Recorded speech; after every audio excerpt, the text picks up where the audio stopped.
की कहानी। प्रत्येक माह कृष्ण पक्ष चतुर्थी के दिन संकट चतुर्थी तथा चौथ माता का व्रत को रखा जाता है, जिसे अत्यंत ही शुभ माना जाता है। इस दिवस पर महिलाएं निराहार उपवास करती हैं। रात्रि को चंद्रोदय होने पर अर्घ्य देकर गणेश जी और चौथ माता की पूजा करके लड्डू का भोग लगाकर भोजन ग्रहण करती हैं। वैशाख कृष्ण चतुर्थी को ही चौथ माता का व्रत प्रारंभ करते हैं। आइए सुनते हैं चौथ माता व्रत की कथा। करवा चौथ और माही यानी कि तिलकुटा चौथ के अतिरिक्त रखे जाने वाले सभी चौथ माता के व्रत पर इस कहानी को सुनना शुभ होता है। और सुनते हैं चौथ माता की कहानी। एक बुढ़िया अम्मा के ग्वालिया बछलिया नाम का एक बेटा था। बूढ़ी अम्मा अपने बेटे से बहुत प्यार करती और उसके लिए 12 महीने की चौथ के व्रत किया करती। बूढ़ी अम्मा का बेटा हमेशा लकड़ी काट कर लाता और दोनों माँ बेटे बाजार में लकड़ियाँ बेचकर अपना गुजारा करते। बूढ़ी अम्मा रोजाना लकड़ियों में से कुछ लकड़ी अलग रख देती और चौथ के दिन बेटे से छुपकर उन्हें बेचकर सामान लाती और 5 चूरमे के लड्डू बनाती। एक लड्डू अपने बेटे को खिलाती और एक लड्डू खुद खाती। एक बार चौथ का दिन था। बूढ़ी अम्मा का बेटा अपनी पड़ोसन के पास गया।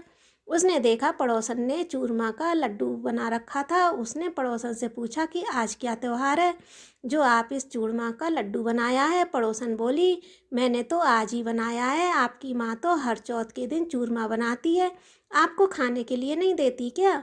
तो बेटे ने कहा, हाँ देती तो है। फिर पड़ोसन ने बूढ़ी अम्मा के बेटे से कहा कि आप जो लकड़ियाँ काट कर लाते हो उसमें से कुछ लकड़ियाँ आपकी माँ छुपा कर रख लेती है और उन्हें बेच के आ जाती है और उन्हीं लकड़ियों के मिलने वाले पैसे से चूरमा बनाती है। बेटा अपनी माँ के पास गया, बोला कि माँ, मैं इतनी मेहनत से लकड़ी लाता हूँ और तुम चूरमा बनाकर खा लेती हो, तो क्या मेरे को छोड़ दो और या फिर चौथ माता के व्रत को छोड़ दो।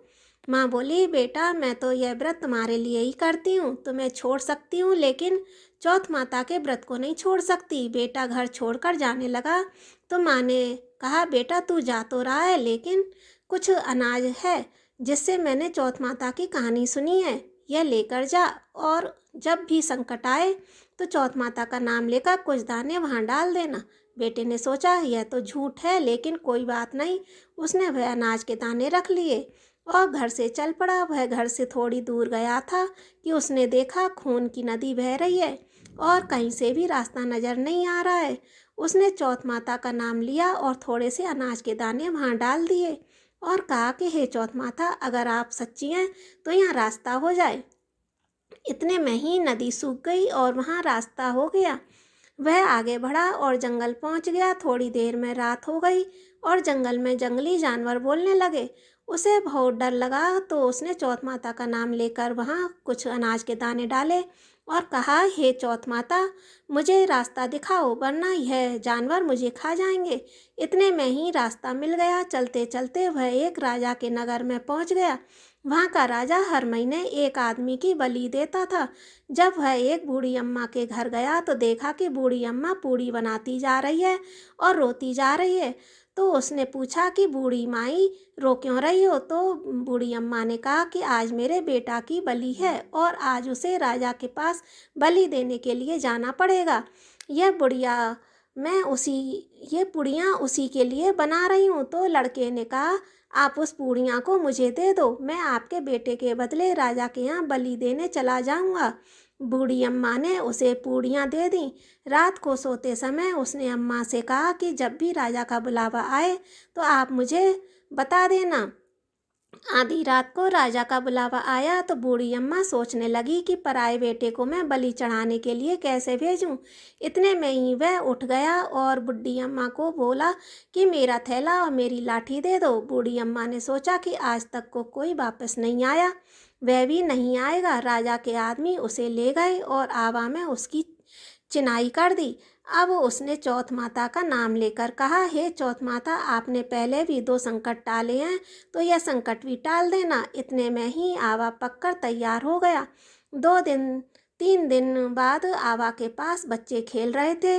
उन्होंने आवा पर पत्थर मारा, उसमें से आवाज़ आई। बच्चे राजा के पास जाकर बोले, राजा जी आवा पक गया है। राजा ने सोचा कि 6 महीने में आवा पकता था, 3 दिन में ही आवा कैसे पक गया। राजा के आदमी ने वहां जाकर देखा तो वहां पर सोने चांदी के कलश हो गए। जब उन्होंने उतारने लगे तो अंदर से आवाज़ आई, धीरे धीरे उतारो, अंदर मानस है। राजा के आदमी बोले, इसमें तो कोई भी नहीं बोलता था, आज पहली बार कौन बोलने लग गया? कोई भूत बोलने लग गया है क्या? आवा के अंदर जाकर देखा तो अनाज उगा हुआ था। राजा के आदमी को उसने सारी बात बताई तो राजा आए और पूछा कि तुम कौन हो और तुम बच कैसे गए? तो वह बोला, मेरी माँ चौथ के व्रत करती है, मैं तो चौथ माता के प्रभाव से बच गया। राजा को उस पर यकीन नहीं हुआ तो राजा ने उसकी परीक्षा लेने की सोची। राजा उससे बोला कि तू एक घोड़े पर चढ़ जा और मैं दूसरे घोड़े पर चढ़ जाऊंगा। तेरे हाथ पैर रस्सी से बांध देंगे, अगर रस्सी खुल गई, मेरी बंध जाएगी, तो चौथ माता सच्ची है। तो राजा और वह लड़का दोनों घोड़े पर बैठ गए। तो उसने घोड़े से अनाज के दाने डालकर कहा, हे चौथ माता, मेरी लाज रखना। इतने में ही उसकी रस्सी खुल के राजा के बंध गई। राजा ने सोचा कि चौथ माता है तो सच्ची। उन्होंने अपनी बेटी की शादी उसके साथ कर दी। वह वहीं रहने लग गया। बहुत दिनों बाद उसने कहा कि आज हमारे गांव की तरफ बिजली चमक रही है। तो रानी ने पूछा, आपका गांव भी है? तो वह बोला कि मेरी एक माँ भी है, हम अब अपने देश चलेंगे। राजा जी ने उन्हें बहुत सारा धन देकर उन्हें विदा कर दिया।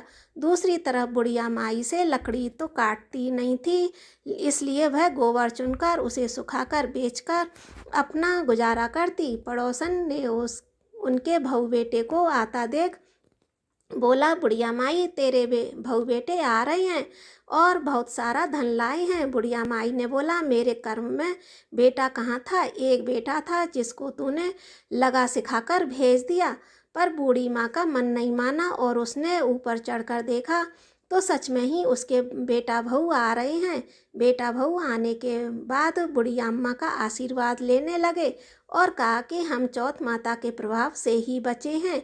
तब सारी नगरी में ढोल नगाड़े बजाकर कहा कि बेटे की माँ और उसकी पत्नी सब कोई चौथ का व्रत करे, 13 नहीं तो 4 नहीं तो 2 तो जरूर करे।